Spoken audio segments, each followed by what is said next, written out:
سن لیں یہ کتاب الاحتجاج للطبرسی رحمۃ اللہ علیہ جلد نمبر 1 چاپ انتشارات اسوہ قوم ایران میں یہ کتاب چھپی ہے. یہاں پہ صفحہ نمبر 304 میں روایت فرماتے ہیں کہ حضرت امام جعفر صادق علیہ السلام اپنے والد گرامی اپنے اجد سے روایت کرتے ہیں کہ امیر المؤمنین علیہ الصلوۃ والسلام جب ابو بکر کے ساتھ لوگوں نے بیعت کی تو وہ امیر المؤمنین علیہ السلام ابو بکر سے بات نہیں کرتے تھے, ناراضگی کا اظہار کرتے تھے, اور ابو بکر ہمیشہ ان کے ساتھ مسکراہٹ کے ساتھ اور محبت کے ساتھ پیش آتے تھے تاکہ ان کو راضی کیا جائے. اور ایک دن انہوں نے کہا کہ آپ کیا وجہ ہے کہ یہ تو میری گناہ نہیں ہے, لوگوں نے مجھے مجبور کیا, میں نے خلافت قبول کی ہے, اب میں نے پیغمبر صلی اللہ علیہ وسلم کے بعد لوگوں نے مجھے یہ ذمہ داری سونپی, آپ کیوں ناراض رہتے ہیں؟ تو امیر المؤمنین علیہ الصلوۃ والسلام نے اس وقت ابو بکر سے کہا کہ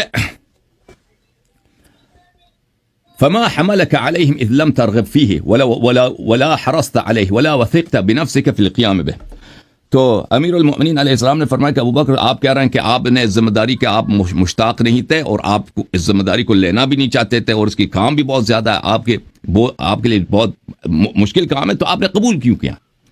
جب آپ چاہتے ہی نہیں تھے اور آپ کی یہ ذمہ داری آپ اس بوجھ کو آپ اٹھا بھی نہیں سکتے, تو آپ نے قبول کیوں کیا؟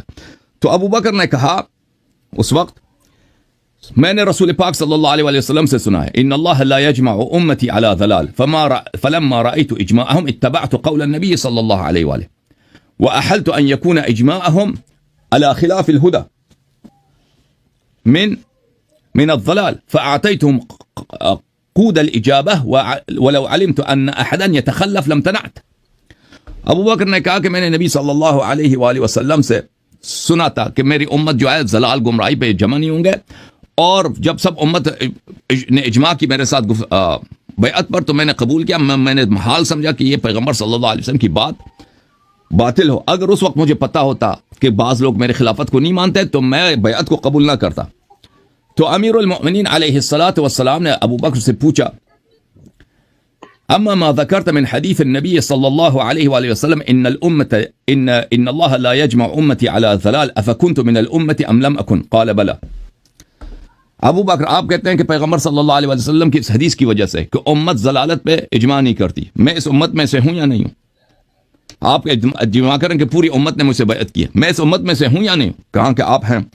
پھر فرمایا وَكَذَلِكَ الْعِصَابَةُ الْمُمْتَنِعَةُ عَنْكَ مِنْ سَلْمَانَ وَعَمَّارٍ وَأَبِي ذَرٍّ وَالْمِقْدَادِ وَابْنِ عِبَادَةٍ وَمَنْ مَعَهُ مِنَ الْأَنصَارِ.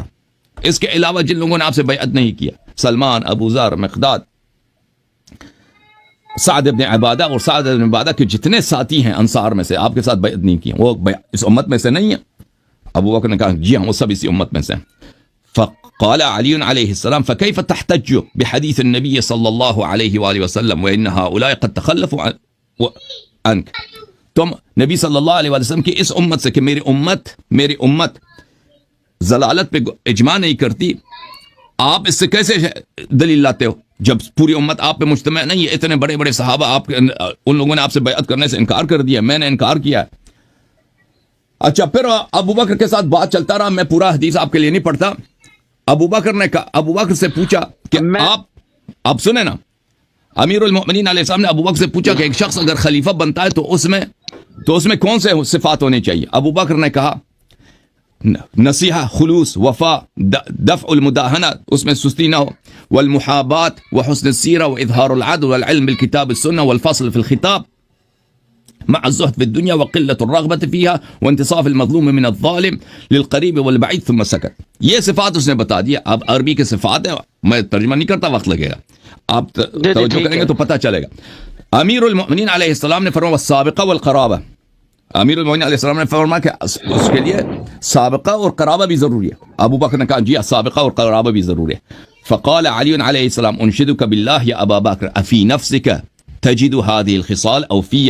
قال بل فیک یا ابا الحسن. امیر المؤمنین علیہ السلام نے ابو بکر سے پوچھا کہ ابو بکر تو نے جتنے صفات گنتی کیا, علم بالکتاب والسنہ, عدل, حسن السیرہ, فلان فلان فلان, یہ خصال تجھ میں ہے یا مجھ میں ہے؟ تو انصاف سے بتا. ابو بکر نے کہا بل فیک یا ابا الحسن, یہ سب صفات مجھ میں نہیں آپ میں. قال فأنشدك بالله أنا المجيب لرسول الله صلی اللہ علیہ وآلہ وسلم قبل ذکران المسلمین ام انت. اے ابو بکر مجھے بتا دے کہ جب کوئی دنیا میں کوئی مسلمان نہیں تھا، پیغمبر صلی اللہ علیہ وآلہ وسلم کے ساتھ کون تھا سب سے پہلا ایمان لانے والا کون تھا؟ کوئی مسلمان ان کے ساتھ نہیں تھا. قال بل وہ آپ تھے یا میں تھا؟ ابو بکر نے کہا بل انت، آپ تھے.